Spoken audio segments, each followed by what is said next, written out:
Je me présente, je m'appelle Erwan Le Tutour, ça fait bientôt 13 ans que je suis dans le développement Java.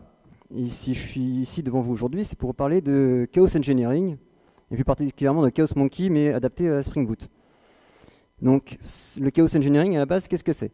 C'est introduire volontairement des comportements aléatoires pendant la phase de développement d'une application. Alors certaines personnes vont se demander, mais pourquoi je ferais ça? Eh bien, ça permet de détecter plutôt les failles. Si après tout, si ça arrive pendant les phases de développement, si ça arrive en prod, vous êtes prêt. Ça permet aussi d'améliorer la résilience de votre application. À ce moment-là, vous pouvez tester tout ce qui est latence, les comportements vraiment aléatoires qui ne sont pas forcément prévus dans l'application. Et aussi d'améliorer la tolérance aux pannes. Si vous êtes prêt, ça devrait aller. Mais alors d'après vous, qui est le champion du Chaos Engineering mondial? Ouais, effectivement, c'est Netflix. Alors il faut se dire que Netflix, avant d'être aussi un champion du streaming, c'est aussi un champion de source. Vous allez sur GitHub, ils ont 235 et quelques repos publics, donc il y a de quoi faire. En 2012, il y a deux ingénieurs de chez Netflix, Yuri Zraïevski et Ariel Testin, qui se sont dit « et si on cassait la prod ?» Alors ils ne se sont pas dit ça vraiment ça comme ça, c'est que se passerait-il si on lâchait dans un data center un singe? Le singe, il prendrait des câbles, il les enlèverait, il appuierait sur des boutons, bref, du comportement aléatoire. Et donc l'idée a fait son petit morceau de chemin, et ils ont créé à la fin la Simian Army. Donc on a le petit singe qui est là pour créer des comportements un peu aléatoires, on a le Latency Monkey qui est là justement pour contrôler la latence, et vous allez jusqu'à Chaos Gorilla qui fait tomber une région AWS, et Chaos Kong qui va jusqu'à carrément toute la zone. Tant qu'à faire, autant faire péter la prod entière. Ça permet au moins de s'assurer que notre application est résiliente. Donc, mais en France, est-ce qu'en France on a aussi des champions du Chaos Engineering? Donc là, vous allez un peu participer. Alors, réponse A, vous avez la SNCF. Vous êtes, on est tous contents, en été, mince, les trains ne circulent pas, les rails se dilatent à cause de la chaleur, en automne, c'est les feuilles sur les voies, et en hiver, c'est le givre. En réponse B, on a Free. Il y a des abonnés de Free? Non? Parce que bon, fin d'année dernière, le piratage des données, c'était un peu chaotique. Réponse C, la mairie de Paris. Il y a des Parisiens? Non? Évitez Rivoli. En voiture, vous arrivez à un moment des carrefours, sens interdit en face, sens interdit à droite, et votre bus réservé à gauche. Vous êtes bloqué et c'est assumé. Réponse D. La réponse D. Alors, qui pense que c'est la réponse A? Quelques-uns. La réponse B? La réponse C? Effectivement, la mairie de Paris, ça aurait pu être un... Eh bien non, c'était la SNCF. Alors, est-ce que vous avez tous entendu une super application SNCF Connect? C'est que quand elle est sortie, son nuit avait fait grincer bien des dents, il fallait faire 15 pages avant de pouvoir réserver. Alors, ça c'est un problème de front. Nous ici on parle bac, apparemment, le bac, eux, ils étaient préparés. La SNCF, avant chaque grosse mise en prod, fait des mois entiers dédiés au Chaos Engineering pour préparer ses équipes. Donc avec toutes les semaines, un bug différent pour les préparer. Et ouais, le bac était prêt, mais pas le front. Du coup, maintenant passons au cœur du sujet. Chaos Monkey pour Spring Boot. Alors, qui connaît cette image? Ouais, elle est un peu connue. Mais est-ce que vous connaissez sa face cachée? Corriger, s'abdiquer. Personnellement, moi, quand je crée une nouvelle feature, j'aime pas trop ça, mais il faut quand même écrire les tests unitaires. Parce que je suis têtu, et quand on vient me voir et qu'on me dit « Erwan, ça fonctionne pas », ça m'embête. Et revenir sur quelque chose que j'ai déjà fait, on le fait tous, mais c'est pas forcément la partie qu'on préfère.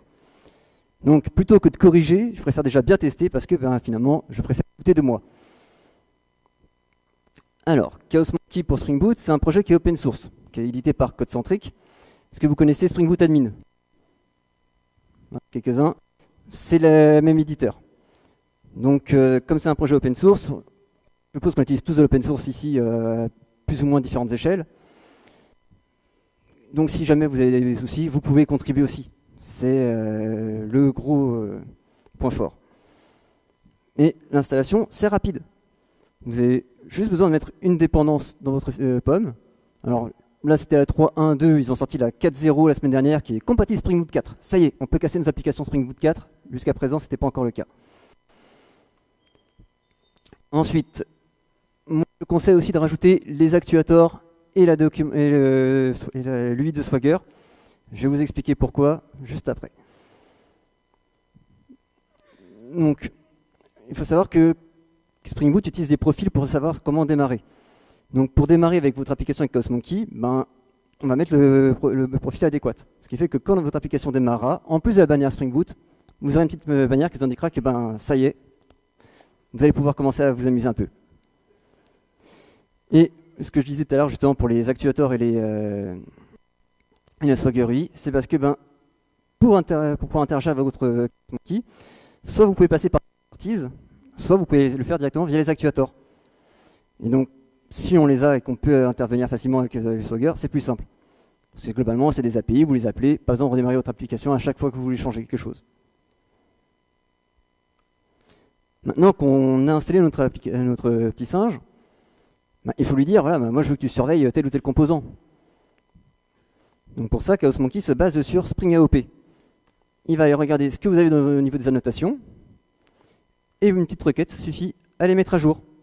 Donc vous pouvez dire, voilà, je veux juste regarder mes services, regarder mes contrôleurs, mes repositories. Vous choisissez la couche que vous souhaitez surveiller, et surtout, c'est en fait cette couche-là que vous allez attaquer. Vous n'êtes pas obligé de vous limiter à une seule couche, vous pouvez mettre trou partout, et à ce moment-là, vous allez multiplier les conséquences. Maintenant qu'on sait ce qu'on surveille, il faut aussi savoir comment on attaque. Pareil. Alors, c'est un peu verbeux, mais je vais vous expliquer. C'est pareil, une petite requête post sur l'actuator pour le mettre à jour. Le level déterministique, c'est un peu votre levier de vitesse. Si je mets niveau 5 et déterministique coup, c'est toutes mes 5 requêtes, je déclencherai quelque chose. Par contre, si je mettais déterministique false, ce serait chaque requête a une chance sur 5, une chance sur 10 de déclencher quelque chose. Donc je peux déclencher finalement de la latence, c'est-à-dire voilà, je veux que mon service il mette entre 5 et 10 secondes à répondre. Maintenant, imaginez si vous avez mis des trous partout, à l'étape précédente. Là, vous allez commencer à avoir des expériences utilisateurs un peu chaotiques. On est pressé, on ne veut pas forcément attendre 15 secondes avant d'avoir un résultat sur une simple requête. Vous pouvez aussi dire, moi je veux des exceptions. Alors malheureusement, les exceptions, c'est pas un tableau d'exception, ce sera toujours un qui sera lancé. Et comme il n'y a pas forcément de log, c'est mieux de soit avoir une exception que vous avez créée spécifiquement pour l'outil, comme ça quand vous la voyez en ligne de log d'erreur, vous êtes voilà, c'est mon outil, c'est pas quelque chose que je dois investiguer derrière en prod. Et après, vous pouvez dire, voilà, moi je veux juste surveiller tel composant. Peut-être mis trou partout, mais finalement je veux juste me limiter à celui-ci. Et comme une démo vaut mieux que 1000 mots, on va passer à la démo. Donc, j'ai ma petite application Spring Boot, je l'ai démarrée. Si je descends dans mes logs, je vois bien que Chaos Monkey est prêt à intervenir. Et donc du coup, je vous présente Chaosflix. Alors, le design vous dit peut-être quelque chose, c'est normal, Netflix est très inspiré de mon travail. Ah là là. Chaosflix, le futur du streaming. Alors, on est d'accord que quand on veut chercher une vidéo, quand on veut faire quelque chose, on n'a pas envie de passer 15 secondes à attendre. Donc derrière, pour piloter mon petit Chaos Monkey, je vais sur Postman, je lui dis voilà, parce que là pour l'instant, il est dormant, il est présent mais il dort. Donc on va le réveiller, hop, voilà, on voit qu'il est activé. Mais pour l'instant, je ne surveille rien, je n'ai pas programmé d'assaut. Donc je vais dire, voilà, moi je sais que mon REST controller il fonctionne plutôt bien, je veux surveiller ma couche service. Donc chaque fois que je répète ma couche service, c'est là qu'il va intervenir. Hop, je vois bien que ma config elle a changé. Et on va lui dire, allez, je veux qu'une requête sur 4, que toutes les 4 requêtes, et j'ai un temps de latence entre 2 et 5 secondes. Voilà. Allons-y, toutes les 4 requêtes. Bah, là, il a commencé à prendre. J'ai mon petit timeout qui s'est bien déclenché. J'avais prévu le coup. Ah, c'est beau quand ça fonctionne. Mais le problème, c'est si j'avais pas prévu le coup derrière, ben, mon UI, elle aurait tourné, tourné, tourné. Le utilisateur, ben, il aurait attendu. Il se serait posé des questions. Et c'est pas forcément une bonne user experience. Maintenant, je peux lui dire, voilà, ben, je veux des exceptions. Je veux que ben, tu déclenches une exception bien particulière. Je vais arrêter la latence. Hein. On peut cumuler les types d'attaques. À ce moment-là, ce sera soit vous en avez un, soit vous en avez deux. Franchement, ça peut aller très très loin. Parce que en type d'attaque, pour l'instant, je vous ai parlé que de la latence et des exceptions, mais on peut aller aussi tuer l'application avec un cron. Alors à éviter ça en prod, hein, quand même. C'est Netflix, eux, le font parce qu'ils sont bien redondants. Généralement, on essaie de garder notre production l'endroit le plus safe possible. Hein, si on vient tout faire péter pour faire des tests, pas sûr que vos supérieurs soient contents. Donc là, je veux plus de la latence, je veux des exceptions, et on va dire déterministique, allez. Hop, false.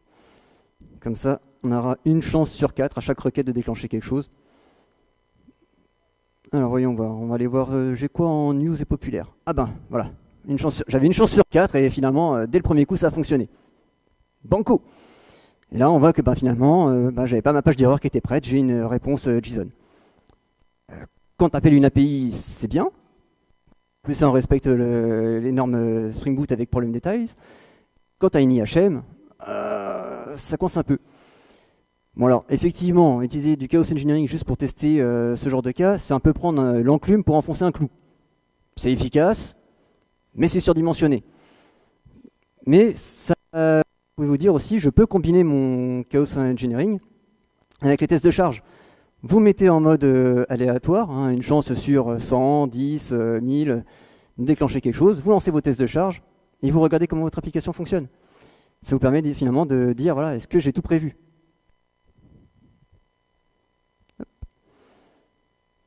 Et à la fin, ben, vous pouvez simplement le désactiver et il repart dormir et votre application refonctionne correctement. Voilà. Et on revient ici. Ben, merci à vous pour le temps que vous avez pris à regarder cette petite démo. L'application test est disponible sur GitHub, donc vous pouvez facilement la retrouver. Derrière, à différentes branches, justement, avec comment mettre en place des fail-safe pour éviter que l'application crache lamentablement. Et si vous voulez laisser des petits feedbacks, faites-vous plaisir.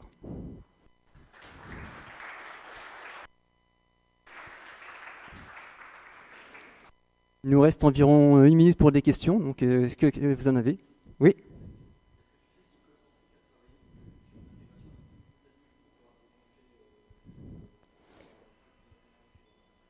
Je ne pense pas. Après, tu peux normalement faire des actuateurs via Spring Boot Admin. C'est des actuateurs, donc ça peut se faire. À partir du moment où tu as les deux projets qui sont connectés. D'autres questions? Oui.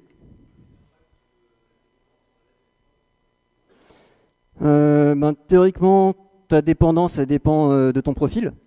Donc, comme sur Spring Boot, tu démarres avec le profil adéquat qui pourrait avoir ton bon fichier de properties. Si en prod, tu ne lances pas avec le profil monkey, tu n'es pas censé avoir de problème avec la dépendance, ça ne sera pas activé, les actuateurs ne sont pas disponibles. Donc, on ne pourra pas toucher à ton application. D'ailleurs, normalement, en production, tes actuateurs sont censés aussi être sécurisés. Donc, tout le monde n'y a pas forcément accès.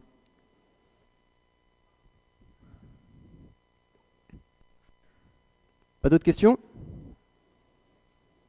Si vous avez faim, allons-y!